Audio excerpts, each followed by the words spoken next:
इंदुमती फुले. म्हणून तर आज जगती अमर आहे सावित्री, अमर आहे सावित्री. अध्यक्ष महाशय आणि येथे उपस्थित माझ्या मित्रमैत्रिणींनो, सर्वांना माझा नमस्कार. माझे नाव तृप्ती अभिमन्यू गाडगे. मी इयत्ता 6वीत शिकते. आज मी आपणासमोर क्रांतीज्योती सावित्रीबाई फुले यांची यशोगाथा सांगण्यासाठी उभे आहे. सावित्रीबाई फुले या भारताच्या पहिल्या महिला शिक्षिका तसेच मुख्याध्यापिका होत्या. त्यांचा जन्म 3 जानेवारी 1831 रोजी सातारा जिल्ह्यातील नायगाव या गावी झाला. वयाच्या अवघ्या 9व्या वर्षी त्यांचा विवाह महात्मा ज्योतिबा फुले यांच्याशी झाला.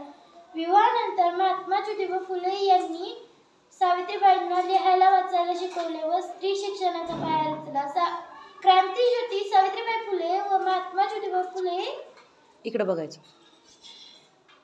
यांनी 1 जानेवारी 1848 मध्ये पुण्याच्या बुधवार पेठेत मुलींची पहिली शाळा काढली.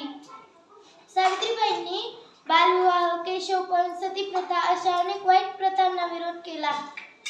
त्यांनी काव्य फुले, बावनकशी, सुबोध रत्नाकर असे अनेक काव्यसंग्रह लिहून समाज जागृती केली. आजच्या स्त्रिया सर्व क्षेत्रात पुढे आहेत, त्या फक्त सावित्रीबाई फुले यांच्यामुळे पुढे आहेत. अखेर 10 मार्च 1897 रोजी या ज्ञानज्योती सावित्रीबाईंनी अखेरचा श्वास घेतला. अशा तेजस्वी ज्ञानज्योती क्रांतीज्योती सावित्रीबाईंना माझे कोटी कोटी प्रणाम. एवढे बोलून मी माझे भाषण संपवते. जय हिंद, जय भारत, जय सावित्री. धन्यवाद.